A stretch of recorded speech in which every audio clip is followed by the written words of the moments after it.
안녕하세요, 간상맨입니다. 오늘도 툭 치면 탁 나오는 무역실무 네 번째 시간입니다. 오늘은 무역계약의 구성 그리고 무역계약의 세부 구성 요소에 대해서 한번 알아볼게요. 바로 들어가겠습니다. 무역계약의 구성, 여러분, 무역의 본질은 간단합니다. 누군가는 물건을 팔고 누군가는 사는 것이죠. 이 핵심 합의가 바로 주계약입니다. 모든 드라마에는 주인공이 있듯이 무역의 주인공은 바로 이 물품 매매 계약입니다. 하지만 물품 매매 계약만 있는 건 아니겠죠. 물품 매매 계약을 잘 이행하도록 도와주는 종속 계약도 있습니다. 먼저 주계약에는 두 가지 형태가 있어요. 셀러와 제조자가 같은 경우, 이 경우는 내가 직접 물건을 만들고 파니 바이어와 직접 소통하니 계약이 빠르고 구조도 단순하죠. 한 번의 계약으로 모든 게 해결됩니다. 하지만 셀러와 제조자가 다른 경우, 이것이 바로 종합상사의 존재 이유죠. 제조자로부터 물건을 떼어오는 구매계약과 판매자에게 판매하는 판매계약, 두 가지 계약이 일어납니다. 그래서 상대적으로 신경을 쓸 일이 많죠. 왜냐하면 두 가지 계약을 모두 핸들링해야 되니까. 그래서 종합상사 비즈니스가 어려운 거죠. 그리고 종속계약이 있습니다. 주계약만 있다고 물건이 저절로 배송되는 건 아니잖아요. 그래서 물건을 실어 나르는 운송계약, 그리고 만약의 사고에 대비하는 보험계약, 그리고 내가 판매한 물품 대금을 안전하게 주고받을 수 있는 대금 결제 계약까지, 이렇게 종속계약이 구성되어 있습니다. 무역의 세부 구성 요소는 다음과 같고요. 다시 한번 살펴보겠습니다. 제가 바이어한테 물건을 팔 때 저희 제품은 이럴 거예요. 우리 물품은 최상급이야. 하지만 이런 말은 바이어한테 통하지 않습니다. 어떤 걸로 통하냐? 품질 조건이 어떤 계약인지에 따라 통하겠죠. 샘플로 하는 견본 계약 또는 사양서에 따라 생산하는 사양서 매매, 그리고 나이키나 리복 같은 상표 매매, 그리고 KS 스탠다드 있죠. KS 스탠다드에 맞게 만든 규격 매매 등이 있습니다. 그리고 또 고민해야 될 게 품질 결정 시기예요. 선적 품질 조건은 내 손을 떠났대. 선적 시에 품질이 결정되는 조건이고 수출자한테 유리한 품질 결정 방식이겠죠. 그에 반해 양육 품질 조건은 도착해서 확인해보고 결정하기 때문에 수입자의 깐깐한 검수를 통과해야 비로소 안심할 수 있겠죠. 수입자에게 유리한 품질 조건 방식입니다. 하지만 제가 선적할 땐 잘 보냈는데 갑자기 수입자가 네 물건 이상하다 이렇게 우길 수도 있잖아요. 그래서 저는 선적 시에 서베이 리포트라는 걸 제3기관을 통해서 조사해서 내가 선적할 때 품질이 멀쩡했어를 바이어한테 보여줄 수 있어야 되죠. 그 다음에 수량 조건입니다. 수량 조건, 얼마를 보낼 것인가. 우리가 계약을 하면 계약서에서 정한 정확한 수량을 약속하고 지키는 것이 무역의 기본입니다. 수량 단위는 여러 가지가 있어요. 중량 단위, 용적 단위, 기타 단위. 중량 단위는 킬로그램, 톤, 그리고 용량 단위는 CBM이라고 들어보셨어요? 부피 단위를 말해요. 그 외에 기타 단위들이 있죠. 피스도 있고 패키징도 있고 카툰도 있고 다양한 단위가 있죠. 수량 결정 시기, 선적 시에 수량이 결정되는 선적 수량 조건, 그리고 도착 시에 수량이 결정되는 양육 수량 조건. 선적 수량 조건은 모두 다 이해하실 것 같아요. 하지만 양육 수량 조건은 어떤 거냐면, 여러분이 석탄을 수출했는데 석탄은 운송 중에 비 맞거나 이러면 조금 증발될 수 있어요. 그럴 경우에는 도착해야 정확한 수량이 판단되거든요. 이러한 물품을 할 때 양육 수량 조건이 사용됩니다. 과부족 용인 조건.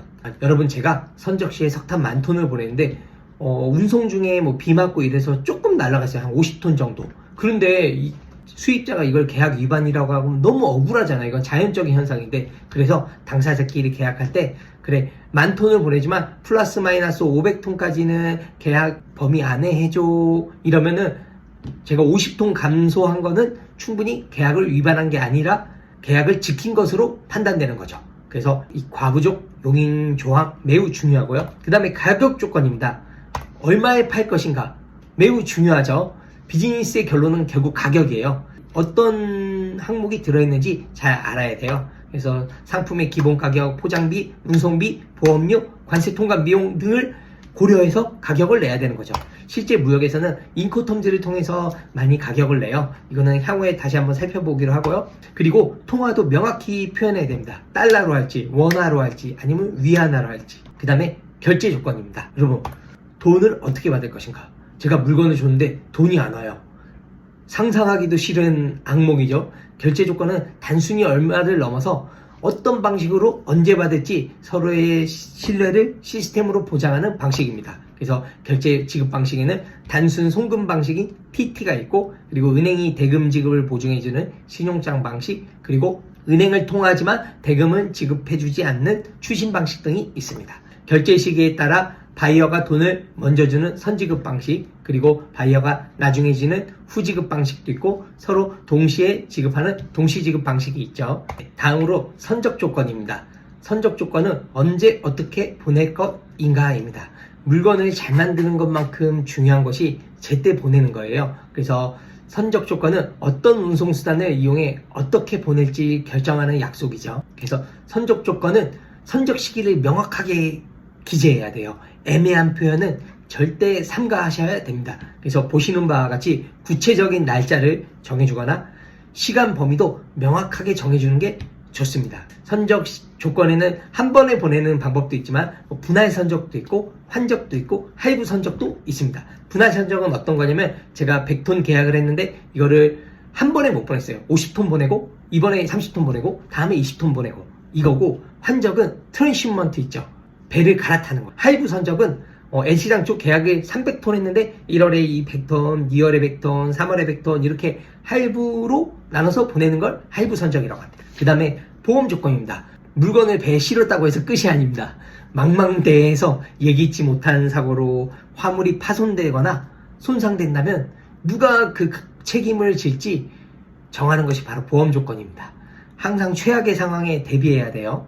보험 계약은 누가 낼지 협의를 해야 되는데, 우리가 계약할 때 인코텀즈를 참조해요. 보험 약관의 종류는 ICC, A, B, C가 있는데 A가 가장 넓고 B는 중간, C가 가장 좁은 범위를 부보합니다. 네, 그 다음에 기타 조건입니다. 포장 조건도 있죠. 포장을 어떻게 하실 것인가? 당사자 간에 협의를 해야 되죠. 예전에 제가 거래할 때는 바이어가 어떤 사이즈에는 파란색, 어떤 사이즈는 빨간색, 어떤 사이즈는 노란색 이렇게 체크를 해달라고 했었어요. 그리고 불가항력 조항, 여러분 전쟁이나 천재지변이 일어났는데 그로 인해 지연되거나 사고가 일어났을 때 그 제 탓인가요? 사람이 어찌할 수 없잖아요. 이럴 때는 계약의 불이행 책임을 면제해주는 불가항력 조항이 있습니다. 또 클레임 조항, 물건이 문제가 있다면 언제까지 어떤 서류를 갖춰서 항의할지 미리 정해야 돼요. 제가 보냈는데 1, 2년 뒤에 갑자기 물건 이상하다고 보내면 저도 황당하겠죠. 그래서 항상 클레임은 물건 받으면 일주일 또는 2주일 이내 제기해 이렇게 정해놓은 것이 클레임 조항이고요. 중재 조항은 분쟁이 생겼을 때 낯선 타국의 법정에서 몇 년씩 싸울 수 없죠. 그래서 통상 싱가포르나 영국이나 이런 중재소를 이용해서 당사자 간에 해결하는 거죠. 당사자 간의 중재를 통해 해결하죠. 그래도 안 된다. 그러면 중거법 조항이 있습니다. 분쟁이 일어나서 법적 다툼이 갔을 때 어느 나라 법으로 할 거야 정하는 거죠. 그 다음에 완전 합의 조항이 있습니다. 계약서를 쓰기 전에는 그 전에 약속했던 합의는 모두 무효야. 오직 이 계약서에만 적혀있는 것이 유효하다는 구두로 오간 불확실한 약속으로부터 비즈니스를 보호하는 장치죠. 네, 이상 무역계약 세부 요소에 대해서 알아봤고, 다음 시간에는 한번 실제 계약서를 보면서 한번 같이 해볼게요. 감사합니다.